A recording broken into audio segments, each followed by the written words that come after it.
Well, thanks very much, Maureen. It's terrific to be here with you. What an amazing setting to be able to. I'm sorry you guys can't see it. You're going to have to look at me. I get to see the Opera House.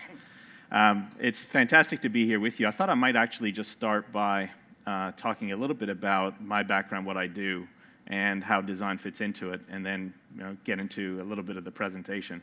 So my day-to-day life is really taken up with two different types of activity: advisory work and venture work.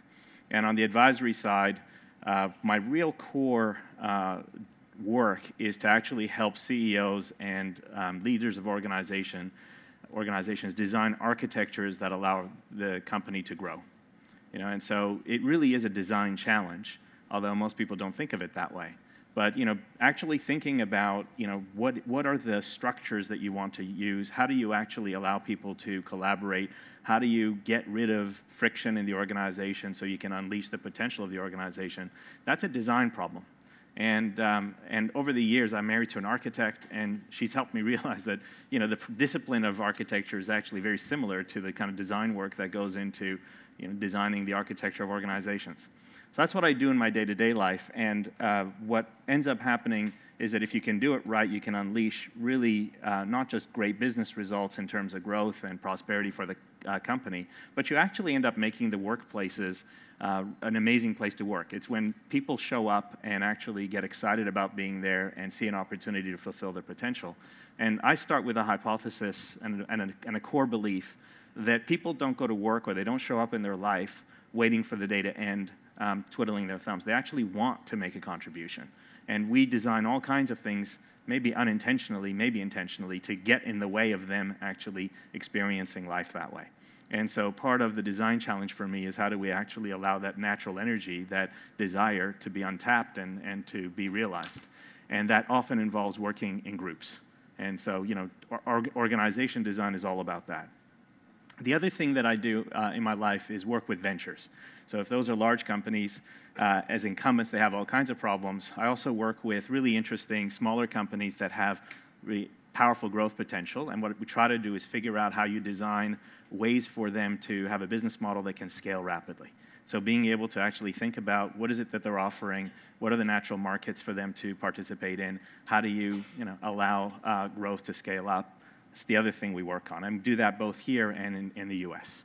So that's kind of the work part. The other part of my life, my wife and I, about 10 years ago, founded a citizenship and leadership program for young people, which it's called High Resolves, and it's grown since to be in about 114 schools in Australia, and we've put about 80,000 young people through this program, which basically is also involved a design challenge. How do you create an experience for young people that gets them to think about their assumptions about the world, about who they are, and think about what they want to do with their life, without telling them what the answer is, just getting them to think about it at 13, 14, 15, so that the trajectory of their life is a little bit different than it would have been but for this experience. And so, design, if you want, broadly considered, is a huge part of what I do day to day, even though no one would call me a designer. The other thing I think is that if I look at our world and I look at our country, and I'm going to take us to the national level in a second, I think that there are massive design problems at the macro level, and it's going to require interesting group work together to get them solved. So at the national level, it's how do we design a growth strategy for Australia that allows us to deal with the changes that are going on in the world, the opportunities that are presenting themselves, and allow us to be the lucky country for the next 100 years. At the global level, it's how do we actually create a planet that's going to survive, frankly, and massive challenges in terms of thinking through those types of issues. So I tend to do some pro bono work for the United Nations, for the Gates Foundation, and I'm really passionate about working at that global level as well. So when we get into discussion, if you want to take it either to the local level and talk about companies, or you want to talk about the global level, we can do that. But for my speech today, I really wanted to share with you some of the work that we've done about prosperity at the Australian level. And before I get into it, I want to just start with a criticism that I've been hearing about Western democracy, particularly from people living to the north of us. I won't name name specifically, but the criticism is that Western democracies, unlike other forms of government, have an inability to come up with growth strategies. And that the reason is that they are unable to think about the medium and long term because of short-term political and partisan political bickering. Now, to be honest, there is some truth to that criticism. You know, it is. We do struggle, and you can see what happens with the political argy-bargy. But it's also true that we can have national consensus on policies when it is important to us. If you look in the defense area, for example, the defense policy for Australia is largely bipartisan. You know, like it may incrementally change a bit here and there, but broadly it's the same posture. For example, the alliance with the United States is not something that either Labour or the Liberals will ever change in our short sort of, you know, let's say the next few decades. And so you can actually take some policy points as reasonably committed and stable. But we've had a hard time taking that into some other areas, like, say, energy policy, or, for example, the broadband rollout. And yet you could argue that infrastructure and long-term energy solutions, these things are equally important to our prosperity as, say, a defense policy is. So one of the questions for me, from a process design point of view, is how do you create a national conversation, and how do you create energy in the country to allow more and more of our important macro policy issues to become areas of bipartisan commitment and shielded from short-term political debate? Because we know how to do it. You just want to kind of expand it beyond, say, free trade and defense to include some of these other policy areas. And I think the way you do that is you have to inject facts, and you have to inject a story, a narrative, and you have to get larger groups of people to engage in that conversation, which is what the report that I'm going to talk about was really designed to do. So Deloitte's been one of my core clients over the last decade, both here and globally. And one of the things that I've done in the last few years has been help edit this report that Deloitte puts out annually. It's called Building the Lucky Country. And the last issue was really around a growth strategy for Australia. And I just recognize my co-authors, Chris Richardson, Gerard Voster, and David Redhill, who are also going around talking about it a lot as well. So we're all trying to get the discussion going. So let me start. All the other slides are going to be more interesting than this, and I don't intend you to read it. I just wanted to say that if you look at the history of booms in Australia, whether you're looking at wool, gold, mining, there's a common formula that you can see. Okay? And this has been true throughout Australia's economic history, largely because we're a small, open economy. And what happens in the world matters to us a lot. We don't have a domestic market as big as the US or China's. And so where we have done well historically, in our economic history, two things have come together: global opportunity and Australian advantage. In other words, we've done well where we have been good at doing something the world wants a lot. Okay? When that happens, we do well. Now, part of what we tried to do is to say, is this formula, if it's going to be true for the next 2 decades, what would it look like? And so let's take each half of the formula and just look at it separately. Let's start with global opportunity. And so what we're trying to do is actually predict where growth is going to be for the next 20 years, let's say. And so we said that's the global GDP growth rate that's anticipated for the next 20 years. Those are the sectors globally that are expected to grow faster than GDP. And these are the ones that are expected to grow slower than GDP. Now, just a few comments. Can you all see the list, by the way, with the bright light? Okay. I just want to comment on a couple of things. I mean, some of the ones at the top of the list probably don't surprise you. I might just start at the bottom of the list. Media, globally, really going down. You know, it's a tough industry. You don't need to be on the board of Fairfax to realize the challenges that are happening there. Manufacturing, I think we've all heard about. It's not a new story for us. And the sectors as a whole have the lowest ones. The one that might surprise you there is ICT. Because when I put that, I think a lot of people think, well, wait a minute, well, the thing is that ICT is one of the most important enablers of growth. Okay, but what happens is, if you look at where the growth actually occurs, it occurs in other sectors. You know, so there's a huge amount of ICT, for example, in health, in education, in mining even. You know, and so if you look at the share of the overall economy that's represented by pure ICT workers, it's actually been shrinking. but you look at how that gets applied to all the other sectors, it's growing dramatically. So when we see that, that's referring to the sector in a pure sense, technology companies, but not in terms of their application to all kinds of verticals. And then you can see a large cluster. In order to kind of get a little bit more sense into this, I just thought, well, let's just add the Tropic of Cancer and the Tropic of Capricorn. Okay, so 10% either way. And that gives us about 3 bands. And so, you know, we have in the middle there a whole bunch of industries that are roughly growing at GDP, at global GDP. Okay, and then we go up to the top. We have these 6 industries, 6 sectors that are growing faster than global GDP. And then we've got the 3 at the bottom that are growing slower than global GDP. So if you want, that's our first cut at global opportunity. I haven't gone through all the factors, but in order to understand the growth rates, Access Economics modeled things like population growth, demographic changes that are anticipated, shifts in consumer taste, the best modeling that they could do to kind of get a sense of that projected growth rate. Let me switch to the other half of our story now, which is really about Australian advantage. How do you figure out, you know, what it is we're actually good at? And in order to figure it out, we try to think of factors that go into play. So the obvious factors are things that are physical and difficult to change. You know? So for example, we're very gifted. We're endowed with great natural resources, lots of stuff under the ground. You know, we've got an amazing climate as well. If you looked at just pure deposits of resources, if you looked at our exclusive economic zone, it's, you know, it's actually bigger than our landmass. There's a lot of natural wealth that Australia has to tap into. We're also located with some proximity to the fastest growing markets over the next 20 years. We have a, you know, reasonably good tax and regulatory regime. I think it could get a lot better. There's still a lot of red tape. Josh Frydenberg and others are trying to dramatically improve our positioning there, but it's still reasonably safe, understood, and getting better. English is an advantage.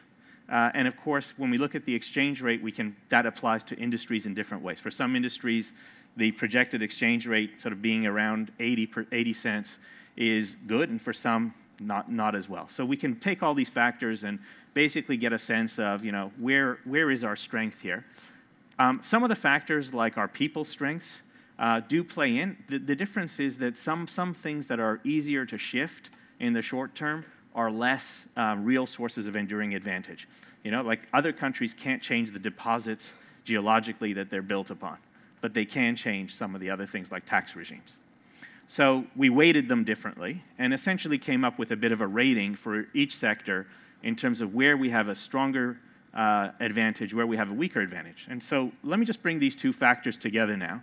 And so let's say that we take the horizontal axis, and basically to the left we have weaker and to the right we have stronger. And let's actually spread these according to where they should be in the matrix. So that's where we basically see our positioning in the different sectors. And I want to kind of talk through some of these, but before I do, let me just give you a bit more information by showing you the sector size as well. This is in terms of the importance from an export point of view. And the first thing that you see by looking at that chart is that whole big bubble, which is industry sectors that are growing roughly at GDP and where we're not particularly differentiated. That's a huge part of our economy. You know, so from a design, if I was going to state a design challenge for us, is that we're not particularly great anymore at a lot of the things that are going to be growing fast. Okay? And that's a bit of a problem for us. So part of the idea of creating a national conversation about this issue of prosperity is, can we actually start moving our economy to focus on some of the higher growth spots, but also improve our areas of advantage. So let me tell the story in 3 parts. And let me start with mining. Even yesterday in the Fin Review, there was an article about, you know, where, you know, the slowdown in mining. It's just a great theme we like to talk about. And the first thing I want to point out is that mining is still a reasonably big piece of this story. Okay? It's still growing at global GDP, and we're still actually reasonably good at it. Despite the resource taxes and various other things, we're still pretty good at it. But the interesting thing about this is if we compared it to where mining would have been 10 years ago. So just let me ask you, just intuitively, where you think mining would have been on that map about 10 years ago. Do you have a sense? Let me show you. Okay. So if you wanted to do it at scale, and you wanted to understand the role mining played, that's where it was. Okay, so it wasn't just global opportunity meets Australian advantage. It was global domination meets, global boom meets Australian domination. I mean, it was really a unique situation. Okay, so this is still not bad, but it's not the engine that it used to be. So we have to look in other places on this map to find out where the engines of our future prosperity are going to be. And so the natural place to start looking next is up top. And we call these sectors the Fantastic Five. And there's, I want to tell you a bit of a story about each one. But the interesting thing about them is that if you add the 5 of them up, collectively they're going to be as big as mining. So we don't have another mining in the backpack, but we've got 5 that can add up to be like mining. And to some extent, it's actually better to have 5 because you get a bit of diversification in there. But it's interesting to talk about the stories because they're not what we always think. I mean, natural gas is pretty much what you think it is going to be. We've got a lot of it, and there's a lot of demand for it. It's a good transition fuel, big demand as the pollution problems in Asia get more and more challenging. But let's talk about agribusiness for a second. So typically when we talk about agribusiness, the first thing that comes into your mind is farms, right? You're imagining farms, and one of the things about Australia, farms are fairly fragmented. They're small. We're not really a huge industrialized farming kind of country. But what's interesting is that we're not really talking about agriculture in the traditional sense. We're not as, you have to sort of break some of the constraints that were in the original design problem. And the constraints that we have on agriculture are arable land, water, fresh water, sunshine, all those things. Well, in the future, agriculture is not dependent on arable land. So if you look at some of the new crops like algae, algae can be grown on non-arable land. It can be grown with salt water or brackish water, either one. What you need, though, is large amounts of flat land close to the coast with lots of sunshine. Okay? So hands up in the world, which country has the most of that? Australia. Okay? Now, if you looked at the potential for the country over the next 20 to 30 years to go after this sector, just algae production alone, we could be producing, by the way, those of you who are not familiar with algae can be used to create not just like food for humans or animals particularly, but it can be used to generate, it's like substitutes for chemicals. You can actually generate biofuels out of it. You can use it to create green crude, and the crude goes into refineries just like the black crude, and it comes out as jet fuel, diesel, or gasoline, except that the emissions are 70% lower. Okay, it's pretty remarkable stuff. So we could produce something around 5-6 million barrels a day of algae within 30 years if we went at it. We consume about 1 million barrels a day, by the way, and of fuel. So if you can look at it, we can be producing 5-6 times what we consume domestically. We could be an export powerhouse in green crude. And there are many countries to the north of us that would really want to have that. The rough cost of building the infrastructure that it would take to produce that is about $50 billion, roughly the cost of the NBN. So now I'm not saying we shouldn't do the NBN, I'll come back to that. But what I am saying is that, from a design point of view, we do have these choices whether we can actually kickstart and start the development of these whole new exciting industries that are producing stuff that's great for the planet, that are going to be great business. And what's happening today is that the Kingdom of Saudi Arabia will write a check for $300 million, and the American company that's interested in coming to Australia, and after 2 years of negotiating with Arena, finds it too difficult to reach a deal, will take the $300 million check. And when your country's name begins with Kingdom of, you can probably move faster than others. So that's kind of what's happened with agribusiness. A huge potential growth for us, big engine. There's a little bit of a choice of whether we want to get into it. And I'll come back to some of the issues around being more long-term oriented in a second. When we talk about tourism, we're not talking about tourism as in the traditional sense, you come to Australia, you enjoy the beaches, you go to see Uluru. That's a little bit of the tourism we'll have. But if you look at the tastes of the next generation of tourists, which is the middle class of Asia, which will want to have tourism in very large numbers, it's slightly different stuff. But more casinos, more integrated resorts. But certainly we need way better airports, many more hotels, and much more trained hospitality industry. We don't have enough people to meet that. But that could be another huge driver of growth in the next 20 years. International education, this is an interesting one for, I think, this audience. Traditionally, when we say international education, we think foreign students for universities. If we look over the next 20 years, we're nowhere, that growth is not being driven by 4-year degrees at universities. That is short-term technical proficiency and training. It could include everything from, digital design, sound editing, to cooking, to all kinds of technical degrees. In fact, if you look at most of the growth engines we're talking about, their demand is not for university grads. Their demand is for highly specific vocational skills. Okay? And that's a really interesting shift in the demographics of Australia over the next 20 years. The last one to talk about is wealth management. That's an interesting one for us because we have the 4th largest pool of private capital in the world because of our superannuation system. We've learned a lot about it. Asian countries are quite interested in it.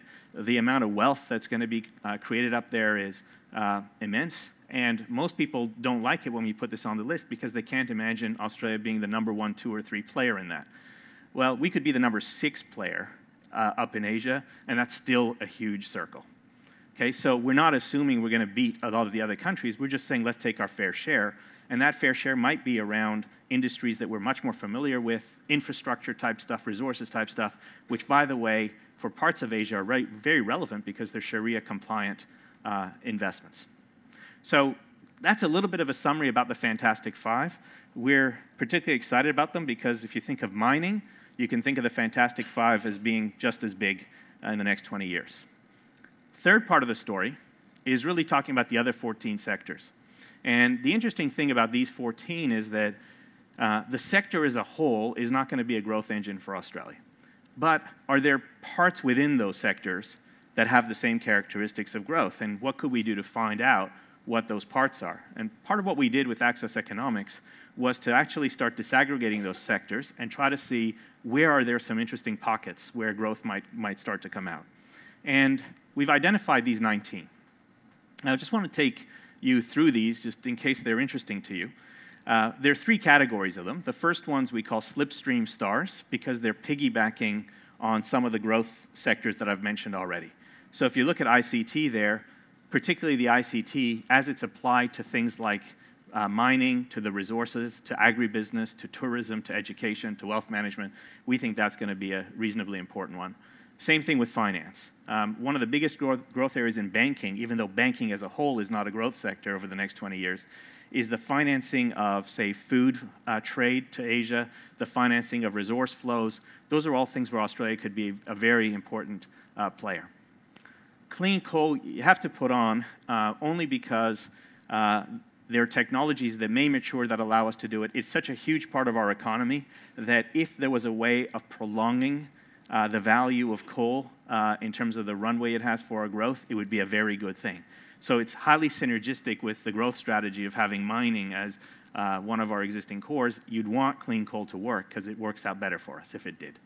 But we'll have to see whether it does. Gas transport, pretty self-explanatory. It's actually just moving gas around in ships, in pipelines, other types of stuff. So there's a huge growth industry as gas grows in the transport of gas. And then lastly, food processing. Oddly enough, New Zealand's done a way better job of this than we have, but there's no reason why we couldn't be better. There's huge demand growth in Asia over the next 2 decades for high-quality proteins, as well as other types of fruits. We have not taken nearly as much advantage of it as we should, and I think it's the one area of manufacturing that actually promises to be a growth area. So we'll see what we do with it. The second category is what we call global slivers. They're not sectors, but they're themes, and we have really good advantage in them. And I'll start with disaster management and preparedness. It's maybe a title we would rather not have, but according to the United Nations, Australia is the best prepared country in the world in terms of disaster management and preparedness. It maybe has to do with our misfortune over the history in terms of having to deal with extreme climate events or natural disasters. There is this aspect of Australian character I've learned, being married to an Australian, around, when things are bad, the best of Aussies kind of comes out. In fact, The Economist said that Australians are amazing managers of adversity and horrible managers of prosperity. But this goes to the soul. And what's happening is that what we have learned from everything from the Brisbane floods to bushfires to other things is how to actually not just respond, but also to, in terms of preventativeness and preparedness, what are the things that we need to do. And unfortunately, this is a growth industry for the planet. So it will be an area where Australian skills will generate stuff. The next two are both generation of power, and I've put down solar and nuclear. They're interesting political issues that get risen every time you mention the word nuclear, but they're both basically next generation technologies. There are going to be really interesting advances in solar over the next 20 years, things like quantum. I don't know whether you've heard of quantum solar or various other ones, but basically they design a broader range of the spectrum to be used up by the cells, and the productivity can go from, say, 23% to 60% or something like that. What that means is you could anticipate in the next 2 decades the cost of solar is going to be lower or equal to the cost of coal in terms of base load power. As well, the storage technologies allow it to become base load, not just a day power. And guess which country has the highest insolation rate in the world? Number of sunny days. Yeah, it's us. So if anyone's going to really own solar energy, we should be one of the countries that's really advancing in that. Nuclear is kind of interesting as well, because if you looked at which country in the world is the safest place in the world to store radioactive waste, it's us. In fact, it's South Australia. So I'm not saying we should do it, but here's the facts from a strategy point of view. If you're doing strategy, you look at what the opportunities are, then you can decide whether or not you want to do it. So you can say no for value reasons, but the facts are we are the best place in the world to do storage. There's a lot of nuclear waste in the planet, and the new technologies that are coming out, a company called TerraPower, they don't actually create nuclear waste anymore. They actually burn the existing nuclear waste. So the existing nuclear waste that we have could power the whole planet for about 300 years. And not only would it do power, it would actually get rid of the waste itself. Best place in the world to do that is Australia. Now, again, political choice on whether or not we do it, but it could be a growth strategy for us if we went down that path. Medical research, we really punch above our weight when it comes to certain aspects of medical research. If you look at neuroscience, one of the important sciences of the 21st century, the person who invented brain mapping is a guy called Graham Jackson out of Melbourne, and I hope will win the Nobel Prize. His team in the Melbourne district precinct, they're one of the top 3 spots in the world for neuroscience research. In fact, if you look at advances, say, in palsy, various other kinds of neuro diseases, and you look at sort of the dates when the Americans have won, the Aussies have been sometimes 2 weeks behind, sometimes 3 months. So we haven't necessarily crossed the finish line, but we're gold or bronze on these things all the time, and silver or bronze all the time. And we think that will be an amazing area of growth. There's also others, like various types of cancers and so on, that Australia has punches above its weight. Ocean resources, one we don't think about as much again. We have an exclusive economic zone, which is even bigger than our landmass. The growing use of all kinds of energy-type applications, farming applications in the ocean. We think that in the next 2 decades, they're all going to start to reach, go from very small pilot-type experiments to some scale deployments. And it'll be an interesting part of the next 50 years, so we'd want to get into it in the next 20. The third category, what we call local heroes. These are areas where the domestic economy is big enough that it actually can be a growth engine in and of itself. So a lot of them have to do with health and aging. So community and personal care is a very big growth sector for Australia, including various types of in-home services as well as in office services, retirement, living, and leisure, the whole retraining of an aging workforce. If you do get the pension age at 70, that becomes even more important. Financing the future. If people have longer lives, how do you get them to finance that last part? And oddly enough, the insurance industry has a phrase which I think is really odd. It's called longevity risk. It's the risk that you live too long. So you have to help people deal with longevity risk, which is a weird phrase. Residential aged care, more and more of it, particularly as the rise of chronic illnesses, and particularly, there's a whole range of alternative Parkinsonian spectrum diseases that are unbelievably draining. And the incidence seems to be going higher and higher. Over the next 20 years, if that continues, it'd be pretty big. Preventative health and wellness, again, a growing sector in terms of various treatments, but also there's even a bit of an export thing to that. Christine Holgate, who's the CEO of Blackmores, was telling me that they're having huge growth in Asia, and particularly even things like vitamins being given as gifts in South Korea. It's a great market for her. We think that'll grow, and people look at Australian products as having higher quality, so we have a bit of an advantage there. Digital delivery of health, it's been one that's talked about. It's in a lot of, I think there were some Telstra commercials that had the remote delivery for a while.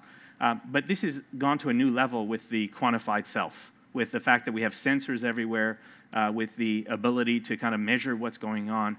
Even haptic surgery, in terms of remote surgery, has become real possibility for remote communities. And so the growth of this is going to continue, we think. And we do have an advantage in terms of our healthcare system over, trying to do something like this in the US, you could do it with, some of the private and stuff like that, but to do it on any kind of meaningful scale is very difficult with the US healthcare system. So we have an advantage there. Private schooling is growing. The other one is parcel delivery. That whole first mile and last mile is undergoing a huge amount of change. So there you have another 19 areas. Now you put these together, you have mining plus the Fantastic Five plus these 19, they become the 25 hotspots that we think are really part of the growth strategy for the country. And what we've tried to do is really bring them to the attention and into the conversation so that if possible, like I said at the beginning, we can make these almost like defense and free trade, areas of more and more bipartisan commitment, more and more areas where we're sort of locked in and have some clear sense of long-term growth strategy. Only thing I just want to show you about these 19 is that they actually have higher growth rates than the Fantastic Five, which are in green, and mining, which is in black. And we also tend to be reasonably good at them. That's and if you looked at the top right box from my 3x2, that's where those 19 are in blue. Okay, so those sectors aren't all there, the 14, but these pockets from those sectors are, and it's an interesting growth story. Let me wrap up in the last 5 minutes I have with just a bit of a story about so what? What do we do? Some of you are involved in helping organizations think about how you take advantage of this stuff. And so the way we talk about it is that if you imagine this map as having zones of prosperity, let's call that low, let's call that medium, let's call that high, and let's call that very high. Part of what we talk about with businesses is that what they need to do is try to see if they can move their portfolio to the right or up. And the levers they have to do that are these 5. So firstly, we call opportunity radar. There's a design problem in terms of actually sensing where the growth is going to be. How do you design tentacles that give you superior business intelligence so you know where the growth pockets are? Why is that important? I guarantee you next year my list of 25 is going to need to be updated, and the year after that. So how do you actually figure out where these things are going to be? How do you pick up discontinuities before others?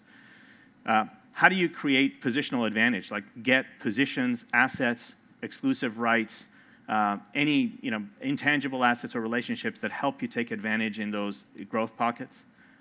There's all kinds of stuff about operating advantage in terms of your talent, higher quality talent, more systematized ways of allowing the processes to tap into average talent, and relationships with third parties. One of the things we're seeing in a lot of these companies is the ability to have networks of bright people that can come in on a project basis and work things instead of full-time workforce. And then in terms of the portfolio, you can move into the higher growth areas through M&A, and you can sell the ones that are lower growth. Working within the existing portfolio, you can move people and capital into the higher growth pockets. So those are all things that businesses can do to take advantage of this. I'll just say a couple of words on government, because I think it is important to look at the government lever as well. One of the great things, I think, is the extent to which this particular government has been willing to listen to the voice of business. Not as great in terms of their willingness to listen to the voice of science, and think the cuts to the CSIRO is an interesting example. But it is a really important way of trying to understand where the world's going to be. We can't play this game as though it's a 5-year game. It's a 20-year game, 50-year game. And so to design good solutions, you do have to have that broader sense. Natural assets. The equivalent at the governmental level is infrastructure, and definitely roads, airports, ports. These are all very important, but also the digital infrastructure, the data infrastructure, these are all very important as well, the knowledge infrastructure. If we build a national broadband network that is 1/40th the speed of Singapore's, it is not a source of differentiation or advantage. Okay, so if we're serious about the areas where we believe we want to leverage the new technologies in the world, that's got to be an important part of what we do at a much higher bandwidth level. Regional development and trade agreements are important. One area to give credit to the government, Andrew Robb, as Minister for Investment and Trade, has done a brilliant job in terms of getting bilateral agreements across the line. And those are very important for us, South Korea, Japan, China. If we can get those, they're a very important framework before the more broader architecture ones like the Pacific Partnership gets going.